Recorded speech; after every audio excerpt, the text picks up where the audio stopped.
What is up, you guys? Welcome back to Changing with the Tides. Today we're going to be talking about why adaptability is so important during today's pandemic. It's my lucky day. It's my lucky day. It's my lucky day. Okay, so do you know the quote, "Be the change you wish to see in the world" by Gandhi? That quote has so much importance on a daily basis, but so much more so right now.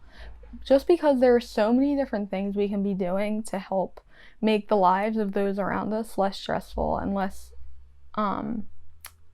scary. So, number one is we can sew masks. I know that seems silly and so simple, but doing something like that can help go a long way.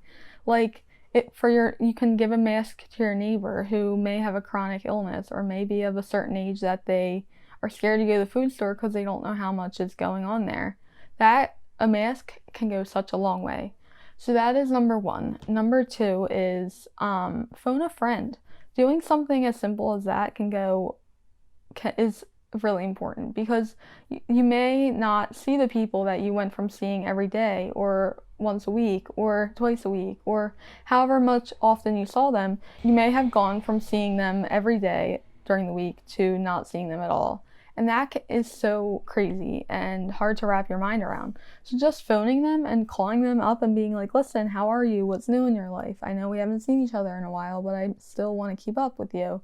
That is so important and such an underrated thing because people nowadays just send a quick text or send an email or do something like that. They don't never want to call anybody or FaceTime people. And FaceTime, let me just clue you in, is one of the best things in the world.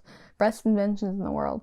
Because, and not just FaceTime, Skype, I know Facebook Messenger has one. There's Zoom. Zoom has come a long way. But there are just so many different platforms we can use. It doesn't just have to be calling people.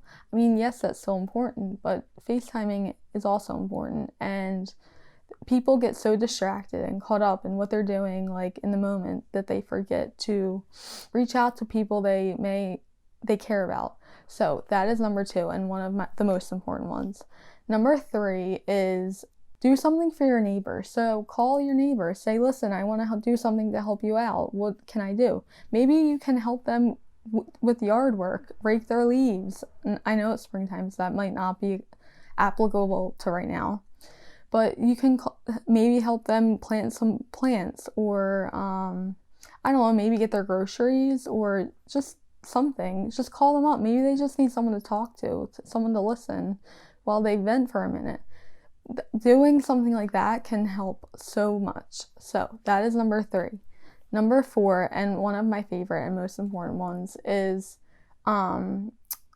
do something to make the essential personnel feel better and smile and feel special. There are so many people putting their lives at risk on the front line right now to do their everyday jobs, such as working at a food store or the healthcare workers. There are so many healthcare workers that are getting exposed and getting the coronavirus, and it's scary. And I know my dad is a nurse and works at a hospital and comes home and just talks about different stories about things that have happened. And I know for a fact that, because my dad told me, and like a couple other people, and I've learned that the masks that they wear hurt their ears. So a local girl who makes headbands that I absolutely adore and love, she came up with the genius idea to start making headbands with buttons on the side of, like right here on each side, to stick your mask on so they're not irritating your ears. Now I think that is such a cool idea because my dad has talked about how the masks can hurt your ears. And I think that is such an awesome idea. On top of that, she made them. She is not only selling them, she's donated them to so many different hospitals up and down the East Coast. And I think that is amazing that she is doing that because she normally probably makes money, but that just is amazing to me that she's donating all these masks to hospitals all around New Jersey, like not just the ones in South Jersey. I think there's some in like North Jersey that she donated them to, and it's amazing to me that this girl is going out of her way to do this for people. So shout out to you, Ray-Bans. I love you and adore your headbands. So that is that. That's number 4, about what we're going to talk about how ways you can help people. The second thing I want to talk about is finding the positives in this scary situation, because I'm guilty of getting lost in the news and watching it and getting upset about how many people are dying from this, and the way this pandemic and coronavirus is taking its toll on so many people all across the world. That is nuts that people all across the world are suffering from the same thing right now. There are not many times in our lives where that is going to happen. So instead of focusing all our energy on the negative things, we also have to think about the positive things and think about the fact that we're all in this together and we will all get through this together. I know it may not seem like that right now, but we have to remember that we will all get through this. And it is just, it's so scary, I'm not gonna lie, but we have to remember that we are all in this together and we will get through this. That's number 1. Number 2 is we're spending more time at home. I know we might not all love it all the time because we may be around people we love, but it can get stressful. Or maybe we live by ourselves and it's getting lonely. But we are able to do things we wouldn't normally do, like a puzzle or read a book or just different things here and there that we may not always have the time to do because we're always doing things that our lives require. So that's number 2. Number 3 is, it's kind of funny, but it's so true, is our pets are loving having us home all the time.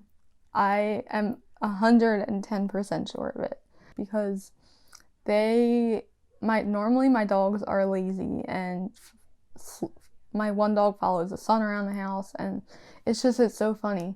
But now that everyone's home all the time, they're kind of doing things a little bit differently, and it's hilarious. And my one big dog always wants to play and just have playtime, and she still is lazy, don't get me wrong, and sleeps a lot, but she's more energetic and just, I don't know, it's cute.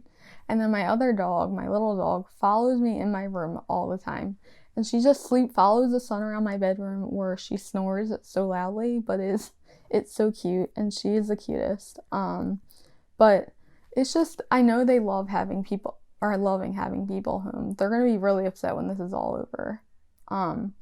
The last thing I want to touch on in this video is the fact that I've not social distanced, but quarantined myself many different times in my life for different reasons. And most recently is the fact that I've had surgery and needed 2 surgeries, or I've broken my arm and I've needed 2 surgeries in less than 2 months. And that was kind of terrifying. It was a lot on my body and me mentally, but I'm getting through it, and that's all that matters. But I want to talk about how I've had to adapt and change the way I look at different things, because let's be honest, not your average person goes through many different surgeries, and it takes a really strong person to have to break their arm, then go through 2 different surgeries. And don't get me wrong, I'm really trying hard not to say I'm this strong person, because I'm really not. But I do believe that we will get through this, and we just all have to stick together, and we have to remember that there are ways we can help those around us and do things to make this time less stressful. I know when I had surgeries, all those surgeries all those years ago, I found many different things to keep me busy. I would do puzzles. I usually had schoolwork, because normally I'd do what they called homeschooling, and my teachers would send me work and I would do it at home. And I would read, I would watch movies. Usually my grandmother was really good about giving me new movies to watch or new shows. That is always what helped me get through those difficult times. And now that we're going through this difficult time, we have so many different resources and so many different things we can look to help make this situation easier. Like I was talking about earlier, FaceTime and Zoom are awesome and such amazing platforms. And I know my family and I are doing one once a week with my dad's extended family, and it's so much fun because my aunts and uncles live out west, like in California, and we don't normally see them, but through this pandemic, or however you want to look at it, we have found ways to reach out to them and see what is new in their life. And it is awesome. So that is that. And I wanted to touch on just kind of bring it all back together. So number one is we talked about ways to help people around us. And two of the most important things were phoning a friend and helping to make the people on the front line smile and feel more special. Number two is we talked about finding the positive things and the positive lights in this situation. And the one of the funnier ones was that our pets are loving this. It is so funny. So just next time you get frustrated with your dog because they're annoying you while you're trying to get work done, just remember that they're loving this and maybe they want to go for a walk. So that's them telling you to go take a 10-minute walk around the block because you clearly need a break. So that is that. And then number three was how I have learned to adapt and get through difficult situations I've had to deal with, and how maybe those things that I've done can help you. So thank you for tuning in, you guys, and I will see you in my next one. Bye guys, love you. It's my lucky day.